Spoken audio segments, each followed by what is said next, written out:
नमस्कार, खबरों की खबर में आपका स्वागत है। दो दो झटके एक घंटे के अंदर लगे हैं राहुल गांधी को। ऑपरेशन सिंदूर के ऊपर लोकसभा के अंदर बहस हो रही है और कांग्रेस पार्टी ने सबसे पहले यह सवाल पूछा कि वो आतंकी क्यों नहीं पकड़े गए, और खबर आ गई है श्रीनगर से कि इसका मास्टरमाइंड सुलेमान, जो कैपिटल टीवी पिछले एक सप्ताह से बता रहा था कि ये पाकिस्तान का कमांडो, ये आईएसआई के इशारे पे पहलगाम पे जिसने हमला किया उसे मार गिराया गया है। ऑपरेशन महादेव में इन दो आतंकियों को मारा गया है। मारे गए हैं पूरे 3 और 2 उसमें वो हैं जिन्हें चिन्हित किया गया है कि यही ये 2 लोग हैं जिन्होंने पहलगाम में धर्म पूछकर हिंदुओं को नरसंहार किया था।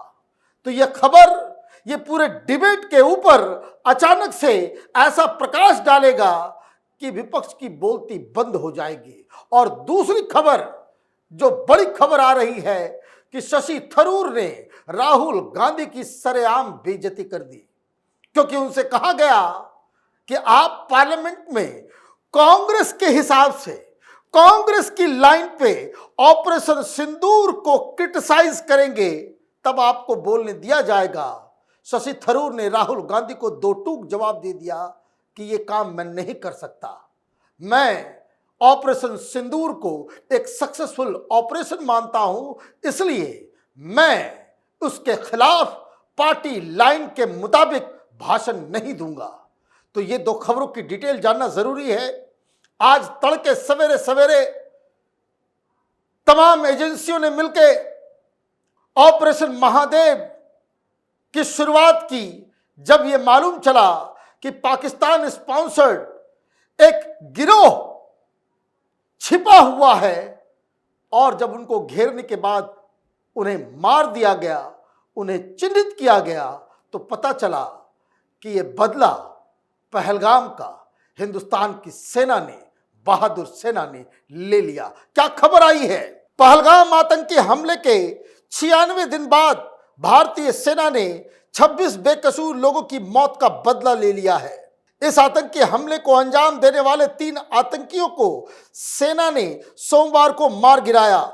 मारे गए 3 आतंकियों में से 2 की पहचान पाकिस्तानी सुलेमान और यासिर के तौर पे हुई है। पहलगाम हमले में शामिल सुलेमान और यासिर पूर्व पाकिस्तानी एसएसजी कमांडो था। दोनों की ट्रेनिंग पाकिस्तान के लश्कर-ए-तोयबा कैंप में हुई थी और दोनों ने हमले को अंजाम देने से पहले कई बार कश्मीर का दौरा किया था। सेना काफी समय से दोनों की गतिविधियां ट्रैक कर रही थी। ये सुलेमान और यासिर, ये दोनों पाकिस्तानी एसएसजी कमांडोज हैं, मतलब पाकिस्तानी सेना के लोग हैं। इनका जो हैंडलर, जो रावलपिंडी से इस्लामाबाद से ऑपरेट करता है, वो सादिक जट नाम है उसका। सादिक जट सीधे सीधे आईएसआई के इशारों पे वो तमाम आतंकियों को यहां ऑपरेशंस करने के आदेश देता है।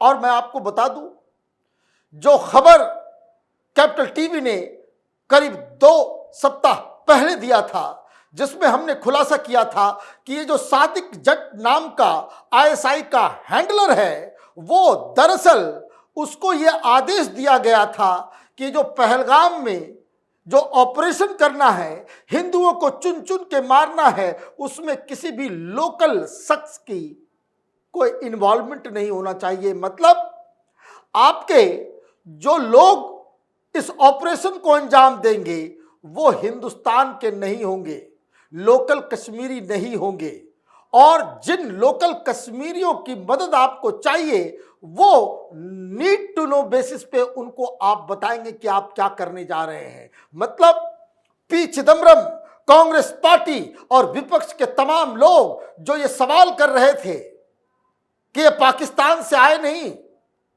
कल ही इंटरव्यू दिया था चिदम्बरम ने कांग्रेस पार्टी के कहने पे राहुल गांधी के लाइन पे कि पाकिस्तान को क्लीन चिट देने का काम जो इन लोगों ने किया था, ताकि यही लाइन ऑफ आर्गुमेंट वो लोकसभा और राज्यसभा में ऑपरेशन सिंदूर के बहस के दौरान दे सके कि ये तो पूरी तरीके से अमित शाह का फेलियर है।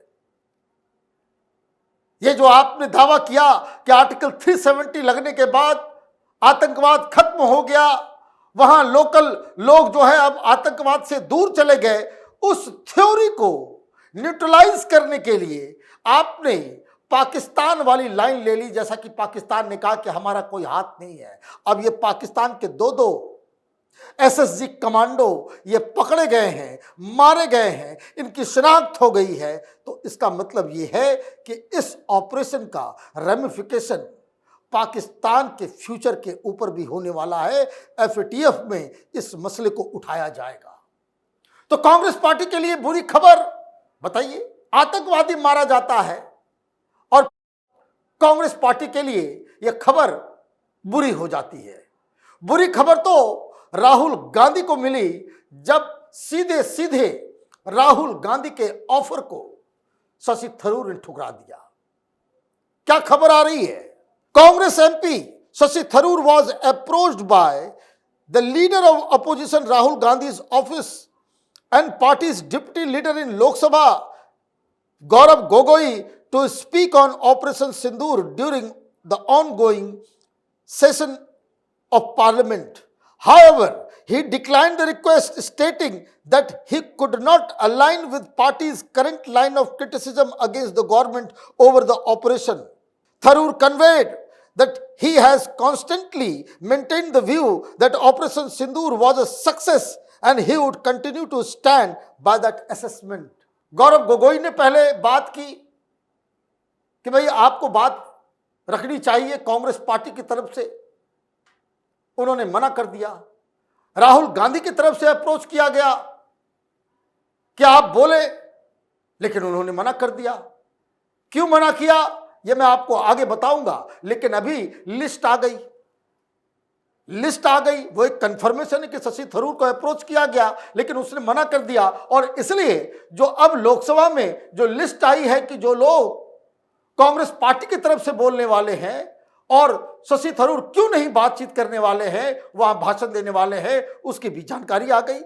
As per the list of speakers provided by the Congress, Gaurav Gogoi opened the discussion in parliament, followed by Priyanka Gandhi Vadra, Deepinder Hooda, Praniti Shinde, Saptagiri Ulaka, and Vijendra Ola. Additionally, leader of opposition Rahul Gandhi is scheduled to speak in the discussion tomorrow. Rahul Gandhi आज नहीं बात करेंगे, कल बात करेंगे। आज गोगोई साहब का भाषण था, उन्होंने कहा कि भाई कहाँ है वो आतंकवादी, क्यों नहीं पकड़े गए हैं, उन तक जानकारी नहीं पहुंची होगी, वो पार्लियामेंट के अंदर थे।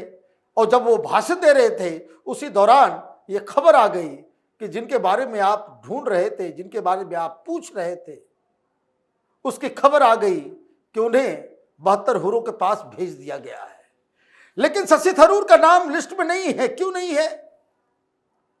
तो इंडिया टुडे ने बताया कि क्या हुआ, पीछे की कहानी। Tharoor is believed to have told the leadership that he would speak in a manner consistent with his previous public statement on the matter. When informed that he would be expected to follow party's critical stance if he were to speak, Tharoor opted to refrain from participating in the debate. और इसलिए parliament में जब वो घुस रहे थे तो वो कह रहे थे मौन व्रत, कि उनकी मौन व्रत है। ऑफर दिया गया, राहुल गांधी, गौरव गोगोई ने बात की कि आप बोलिए, लेकिन इन लोगों ने एक शर्त रख दी। शर्त ये रख दी कि आपको पार्टी लाइन लेनी पड़ेगी। ऑपरेशन सिंदूर, डिप्लोमेसी, भारत सरकार, ये डोनाल्ड ट्रंप, ये तमाम चीजें जो हुई है उसको क्रिटिसाइज करना होगा। तो उन्होंने साफ कह दिया कि नहीं, ये हमसे नहीं हो पाएगा, क्योंकि मैं दुनिया भर घूम के आया हूं और इस ऑपरेशन को एक सक्सेसफुल ऑपरेशन बता करके आया हूं। आपको लोग नहीं जानते देश के बाहर, हमें लोग जानते हैं। कल हमारी यही बात को लेकर मुझे ही कटघरे में खड़ा कर दिया जाएगा, इसलिए उन्होंने मना कर दिया। ये कांग्रेस पार्टी के लिए कितना एम्बैरेसमेंट है, कि आपके एमपी राहुल गांधी और डिप्टी लीडर गौरव गोगोई के कहने के बावजूद ये लोग मना कर दे रहे हैं, कह दे रहे हैं साफ कि हमें पार्टी लाइन नहीं लेना है। मतलब ये कि कांग्रेस पार्टी की पार्टी लाइन में ही, उनके क्रिटिसिज्म में ही इतना झोल है कि आप मत पूछिए। एक तस्वीर आपको आखिर में दिखा देता हूं, इस वीडियो को देखिए। आज की ही ये तस्वीरें हैं जब राजनाथ सिंह भाषण देते देते उन्होंने कहा कि विपक्ष के लोगों को भी भारतीय सेना के पराक्रम पे, उनकी जीत पे कुछ तालियां बजानी चाहिए। लोकसभा में सारे लोग ताली बजा रहे थे, कांग्रेस के इक्का दुक्का लोग ताली बजाते हुए नजर आए, लेकिन इंडियन आर्मी के पराक्रम, उनके मनोबल को बढ़ाने के लिए राहुल गांधी के हाथ से दो ताली भी नहीं निकल पाई। इससे मालूम चलता है कि किस माइंडसेट से राहुल गांधी इस पूरे विषय को अप्रोच कर रहे हैं। सरकार पे ही सवाल नहीं उठाया जा रहा, आर्मी के ऊपर सवाल उठाया जा रहा है, आर्मी के ऑपरेशन के ऊपर सवाल उठाया जा रहा है, आर्मी के पराक्रम के ऊपर सवाल उठाया जा रहा है। तो एक तरीके से समझिए कि पाकिस्तान को हेडलाइन देने का काम कांग्रेस पार्टी कर रही है। आप देखते रहिए कैपिटल टीवी। हमारे वीडियोस को लाइक कीजिए, शेयर कीजिए और हमारे चैनल को सब्सक्राइब कीजिए। धन्यवाद।